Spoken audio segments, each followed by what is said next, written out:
welcome back for another bedtime story.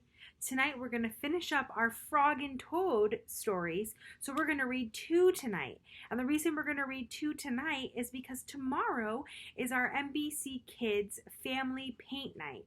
So you're going to want to jump in your car and drive down to church so that you can come and have dinner and paint some canvases with all of us. We're starting at 5:30 with a hot dog lunch, or a hot dog dinner rather, because it's at 5:30. And then we're going to paint canvases together and just spend some time playing. So we hope you join us at 5:30 tomorrow, July 10th at Mesa Baptist Church.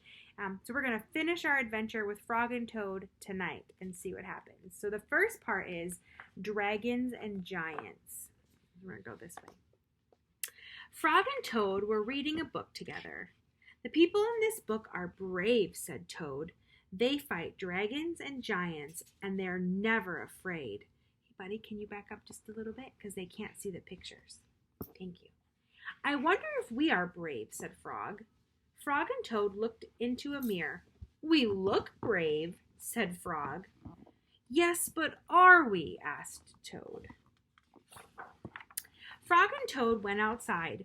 "We can try to climb this mountain," said Frog. "That should tell us if we are brave." Frog went leaping over the rocks, and Toad came puffing behind him. They came to a dark cave. A big snake came out of the cave. "Hello, Lunch," said the snake when he saw Frog and Toad. He opened his wide mouth. Frog and Toad jumped away. Toad was shaking. "I'm not afraid," he cried. They climbed higher, and they heard a loud noise. Many large stones were rolling down the mountain. "It's an avalanche!" cried Toad. Frog and Toad jumped away.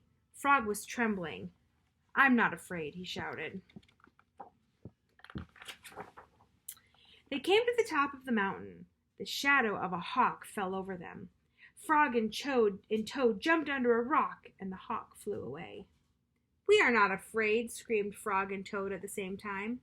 Then they ran down the mountain very fast. They ran past the place where they saw the avalanche, and past the place where they saw the snake, and they ran all the way to Toad's house. "Frog, I am glad to have a brave friend like you," said Toad. He jumped into the bed and pulled the covers over his head. "And I am happy to know a brave person like you, Toad," said Frog. He jumped into the closet and shut the door. Toad stayed in the bed, and Frog stayed in the closet. They stayed there for a long time, just feeling very brave together. Isn't that silly? I love when the snake says, "Well, hello, Lunch." This adventure is called The Dream. Toad was asleep, and he was having a dream. He was on a stage, and he was wearing a costume. Toad looked out into the dark. Frog was sitting in the theater. A strange voice from far away said, "Presenting the greatest Toad in all the world." Toad took a deep bow. Frog looked smaller as he shouted, "Hooray for Toad!" "Toad will now play the piano very well," said the strange voice. Toad played the piano, and he did not miss a note. "Frog," cried Toad, "can you play the piano like this?" "No," said Frog. It seemed to Toad that Frog looked even smaller. "Toad will now walk on a high wire, and he will not fall down," said the voice. Toad walked on the high wire. Frog cried to Toad, "Can you do tricks like this?" "No," peeped Frog, who looked very small. See, he's getting smaller. "Toad will now dance, and he will be wonderful," said the voice. "Frog, can you be as wonderful as this?"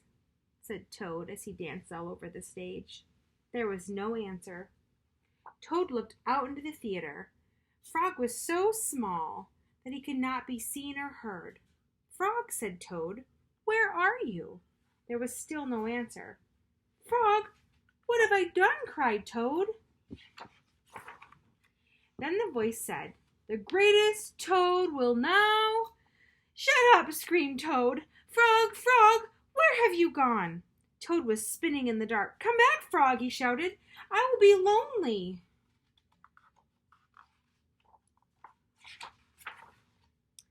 I'm right here, said Frog. Frog was standing near Toad's bed. Wake up, Toad, he said. Frog, is that really you? Said Toad. Of course it's me, said Frog. And you are your own right size? Asked Toad.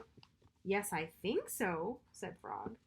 Toad looked at the sunshine coming through the window. Frog, he said, I'm so glad you came over. I always do, said Frog. Then Frog and Toad ate a big breakfast, and after that they spent a fine, long day together. The end. What a fun group of stories to go through this week together with Frog and Toad. What do you think was happening in Toad's dream when he was doing all those magnificent things and then saying, Frog, Frog, can you do this? And every time Frog said, no, I can't do that, he was getting smaller and smaller and smaller till he was gone. Almost like Toad was making fun of him. And then when he realized that his actions toward his friend were not very kind and that his friend was gone, he was so sad and he started to get scared. Where did my friend go? And then he realized it was a dream. It's kind of a good reminder to treat our friends really well, huh? Because our friends are very special to us. NBC Kids, you are loved, and we will see you next week with some more fun bedtime stories. Good night. Can you say good night?